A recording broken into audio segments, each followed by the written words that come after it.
Guys, we're back. Er, I guess I'm back. Noah's not here. He's been busy this week, so he won't be joining us this week. But we're gonna. I'm gonna try something new this week. I think I've been getting some feedback that we need to improve our brand a little. So I'm going to take this opportunity to discuss something that kind of affects, I guess, how, me as a person, mostly because, as if you've listened to the first episode of this podcast, we introduced ourselves a little, and you would know that I am a brain tumor survivor. And so healthcare is an issue that's pretty important to me.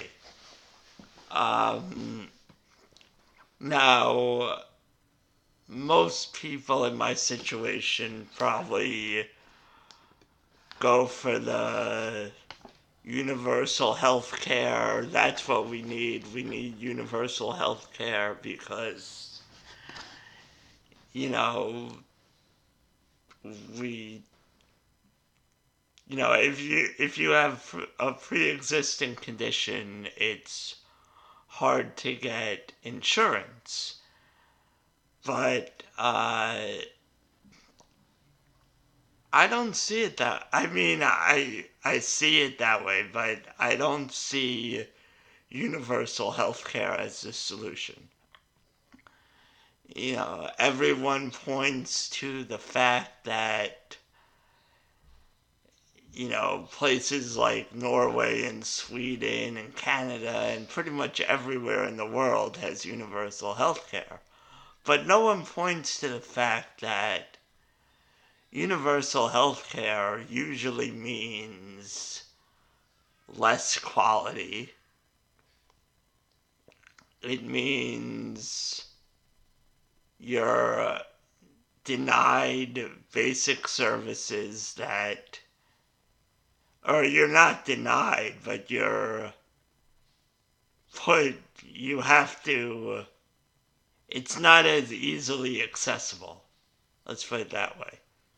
Um, I think I talked about this on another podcast with Noah, but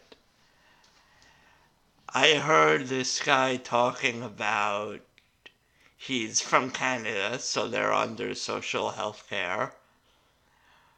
He was talking about how he wanted to measure his levels. So he wanted to get a blood test every month to see where his levels were and to he was exercising and doing stuff with his diet and experimenting. So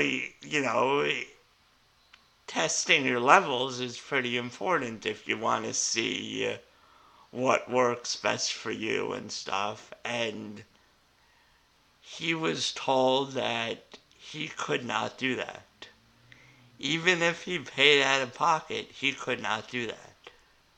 Now, that's a little worrisome for someone like me.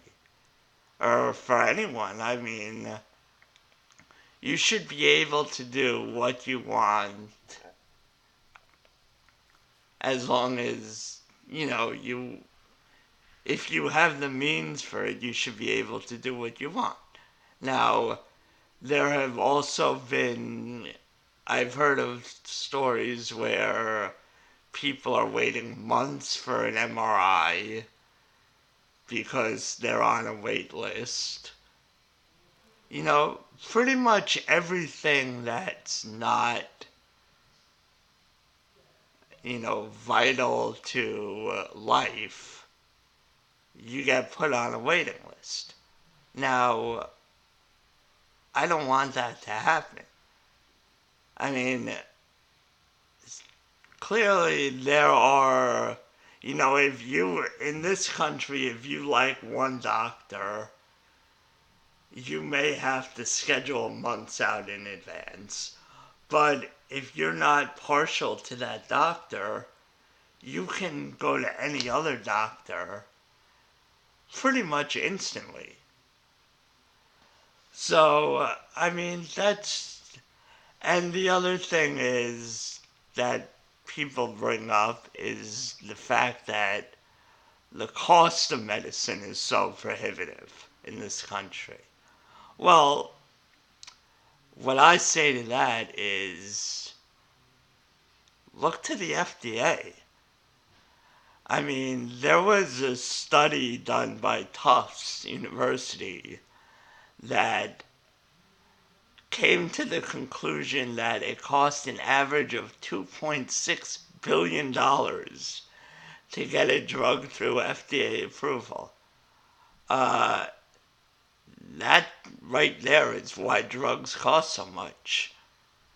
You know, if drug companies have to pay $2.6 billion out of pocket, or actually the study found it was $1.4 billion out of pocket and another $1.2 billion in time, because the time it takes to get a drug through FDA approval is years. So, you know, drug companies have to factor that into the price. Now, when you look at most of the drugs that are prohibitively expensive, it's drugs that don't treat a wide spectrum of people. So, it's drugs for AIDS or drugs for multiple sclerosis or drugs for chemotherapy, other things that may treat, maybe 100,000 people a year, maybe 1 million people. Now, if you're, you have to factor that into your costs. Companies aren't going to wait 20 years to recoup their value, or maybe even more. They're going to price their drugs as, to recoup their value in a year or two. So that's why you get these drugs that cost $10,000 a month or $20,000 a month. It's not because the drug companies are greedy, it's because of the FDA. Now, it's because of the FDA process. Now, why is the FDA process that long? Well, that's, that's where you get into what people might call conspiracy theories. But, I mean, given what I know about the government and what I know about lobbyists for different sectors of corporations, it's pretty obvious that the reason the FDA has such tight restrictions is because companies like Pfizer and Procter & Gamble and whoever manufactures these drugs, the big manufacturers, they want they lobby the FDA to keep these processes in place because they know that if there's competition, or if there's enough competition, they're gonna not be able to charge the $10,000. They're not gonna be able to make as much of a profit as they could, even with the really high costs. So they lobby the government. They say, you can make a ton of money on this end, and we can, so we can keep our prices high. And I mean, that's pretty much the case. So, I mean, you know, we could talk about some solutions. Elizabeth Warren talked about a possible solution a couple of weeks ago. She wanted to introduce an affordable health drug manufacturing program or something like that. I forget exactly what it was called. But basically,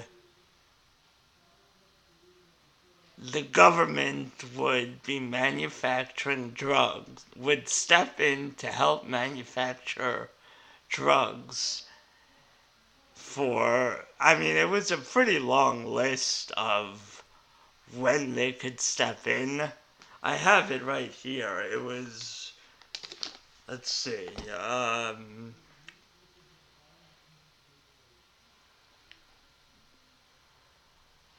so it's one, no company manufactures the drug. Two, one or two companies manufacture the drug and the price spikes above medical inflation. Or three, one or two companies manufacture the drug considered to be an essential medicine for the World Health Organization, and the price is a barrier to patient access.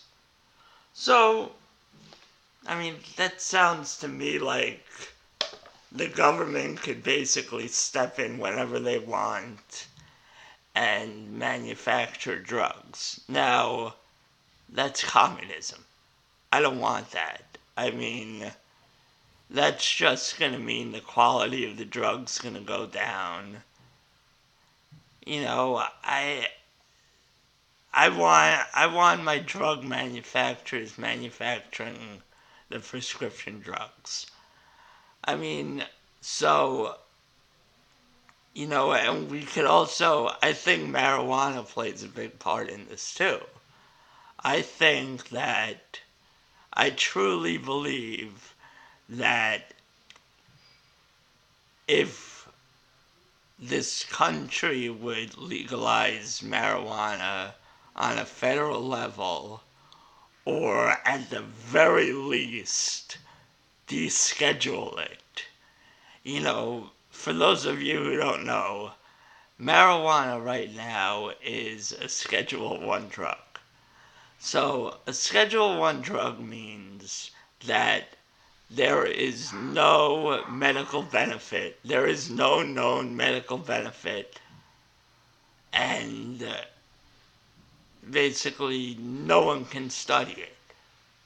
So, what are some other drugs that are Schedule 1 drugs? Fentanyl, pretty bad drugs like that.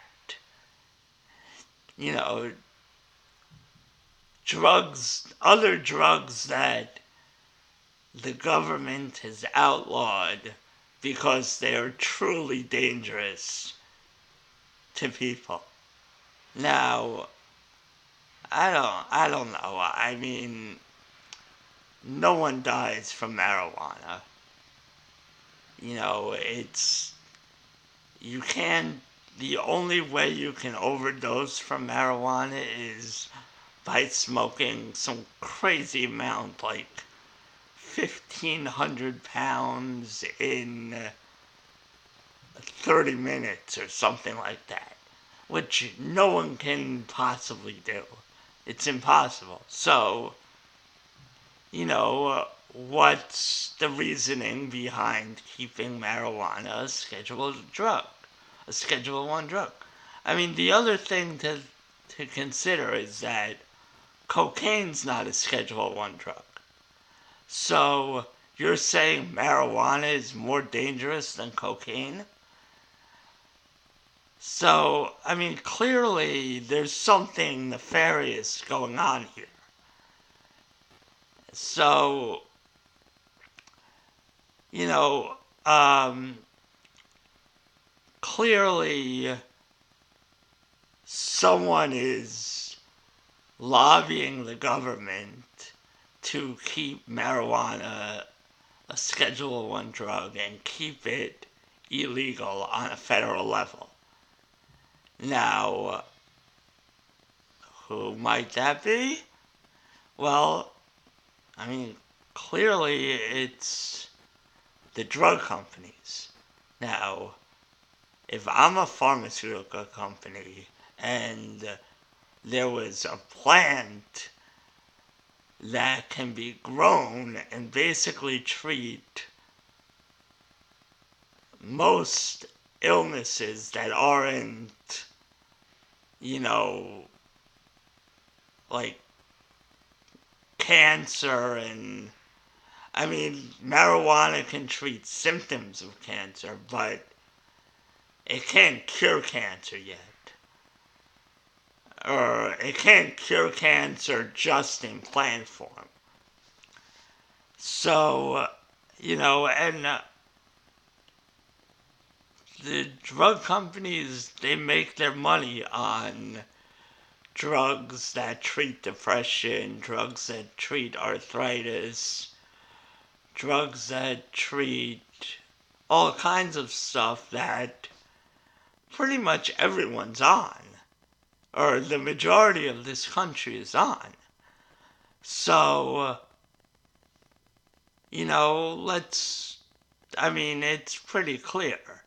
So, my solution would be get rid of the FDA. I mean, a lot of people might be shocked at that, but clearly the FDA is not good. There's too much potential for corruption with the FDA. So, get rid of the FDA, allow companies to create drugs freely. What would happen, I would think, is that nonprofits would pop up that test these drugs independently and put their stamp of approval on these drugs. So, they would say, sort of like how in the supermarket, how you see the organic sticker on a bag of potato chips or a box of crackers or something like that, or you see now they have the fish stamps, so like certified wild, certified farm fresh, farm sustainably, stuff like that. That would be the same thing that would happen with drugs. Clearly there would definitely be a market for it. And I think there would be a lot less of a chance of corruption in a system like that. And let's say, hypothetically, a lobbyist did get to one of these, or Big Pharma itself, the company itself, got to one of these agencies or these nonprofits and said, I'll give you X amount of money if you give us this stamp of approval without testing it. And if that drug came back and harmed someone, that nonprofit would lose their credibility, and then people wouldn't trust that stamp of approval on those drugs anymore. So clearly I think that's the best solution. Like I said with marijuana, I truly think that um, legalizing marijuana, or at least descheduling it and decriminalizing it, I think, I truly think that more drugs can be produced with a little research into the plant, extracting. There are multiple compounds in marijuana. There's CBD, there's THC, there's terpenes, there's all kinds of stuff that are better for different things. CBD oil is better for arthritis. THC is better for people who lose their appetite because they're on chemo and are losing too much weight. It's these kinds of things. So I definitely think that if people really were able to study marijuana, that some revolutionary drugs would come out onto the market, and we'd be to treat things like maybe even cure cancer. You know,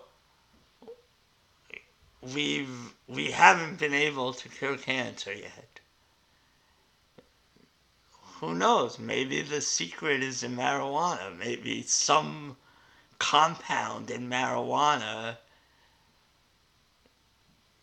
is the key to curing cancer.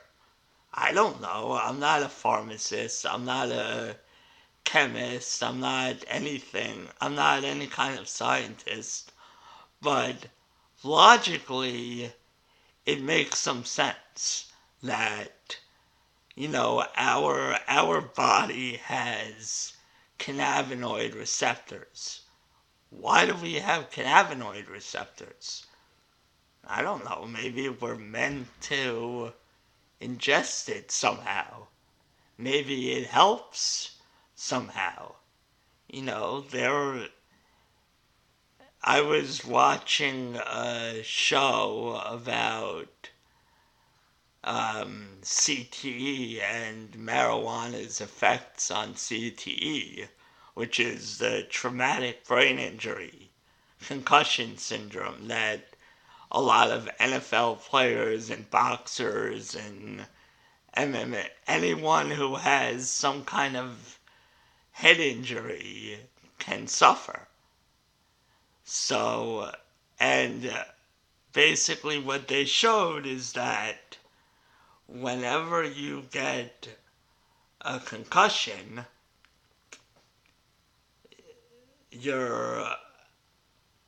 it knocks particles loose that get caught in your brainstem. Now, if you have enough of those traumatic brain injuries, your brainstem gets clogged. And so that's why you see a lot of these people like Muhammad Ali and Aaron Hernandez and guys like that struggle really hard. And you see guys like Junior Seau who committed suicide and intentionally left his brain intact so people could study his brain. So clearly there's something in marijuana that is beneficial to us. Now, we clearly need to study it more to do that, and the only way to study it more is for the government to get their heads out of their ass and legalize it, or at least decriminalize it and deschedule it, because, I see so much potential in it, and, so, clearly that's my take on it. I don't think we need to go to socialized healthcare. I think that, even though, it is a worry for me. The other thing is that it's not that,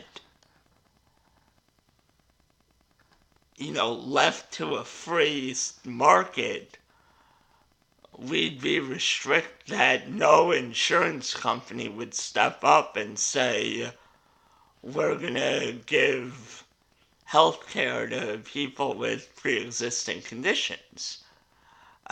Clearly, in a truly free, open market, we'd be able to, there'd be so much competition in the insurance industry that offering pre-existing healthcare for pre-existing conditions would gain a lot of respect in the world. People, I could imagine that people would flock to that company even if they don't have a pre-existing condition, just because they support that. I think that clearly, it's a complicated situation. There's a lot of factors at play, but I think there are so many other solutions to healthcare besides socialized medicine and the downsides of socialized medicine are far greater. Over the summer, Rand Paul and Donald Trump introduced an expansion of association health plans. So basically, an association health plan is kind of like what people get through work. People who work for a company that offers health care, you don't get asked what your health, you don't get asked if you're susceptible to heart disease or stuff like that.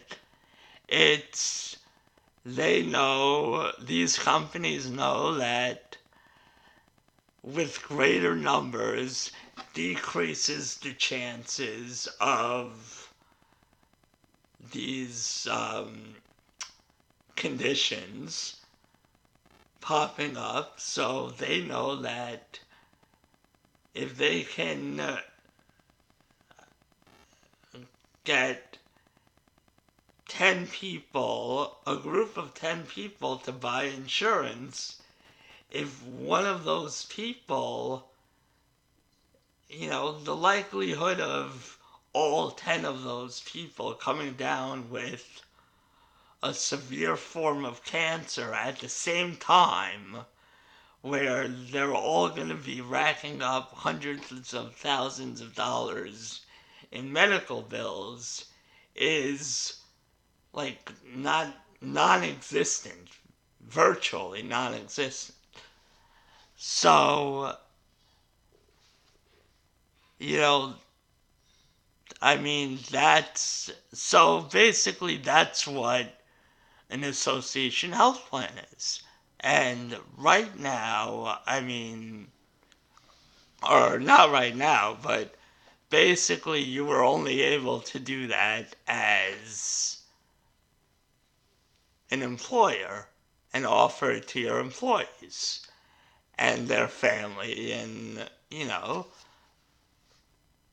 so, but Rand Paul and Donald Trump, it was Rand Paul's plan. His plan said, well, let's take the association health plan and let's offer it to pretty much anyone who doesn't get their health care through an employer.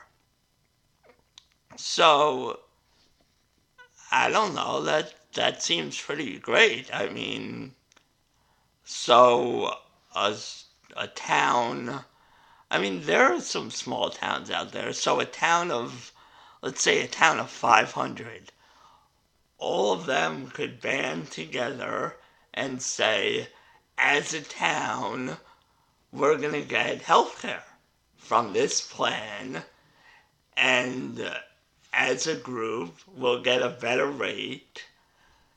And, so, that sounded great to me. And, it didn't make the news. Barely anyone knows about it. But it did pass. It passed in Congress. So people can do that now. So that pretty much eliminates your issue of healthcare, of insurance right there. So, I don't know. I think let's see what happens. I think, let's see. I, so, like I said, as a brain tumor survivor, healthcare is always at the top of my list, I guess. But socialized healthcare is definitely not interesting to me. It makes very little sense. It makes no sense. The only sense it would make is if you lived in a society where the government, the only way socialized healthcare could work is if you lived in a town of 500 people and everyone knew each other and everyone was friends and everyone was on board with it. It's not applicable in a country with well over 300 million people. It's just not. So, so that's my 2 cents, and it's a little input into my background also, and a subject that is always, close to me. It's something I think about, and, let's see. I hope that there are some people who agree with me, and I think there are a lot of people who agree with me in the libertarian community, I think there are a lot of people that agree with me. And I mean, I think that we could, that this idea can appeal to a lot of people who don't like health, don't like the idea of socialized medicine, but also see the flaws in the current system. And even, I'm not talking about the Affordable Care Act, because the system was flawed even before the Affordable Care Act. So, people who saw the flaws in that system, I think, could get on board with what I'm talking about. So, because Noah's not here, I'm going to cut this a little short. You know, I feel like it's easier to talk about a lot of stuff with someone else in the room. So that's why I picked this subject, because I know a lot about it. And, you know, I felt that I could talk for a while about it. So, you know, hopefully, you know, next week I'm not going to be here. I have a bar mitzvah to go to in Florida. So I'm not going to be here. Noah's going to be doing a solo podcast, or who knows, maybe he'll have a guest. Maybe, I don't know exactly what he's planning. I just know that I won't be here.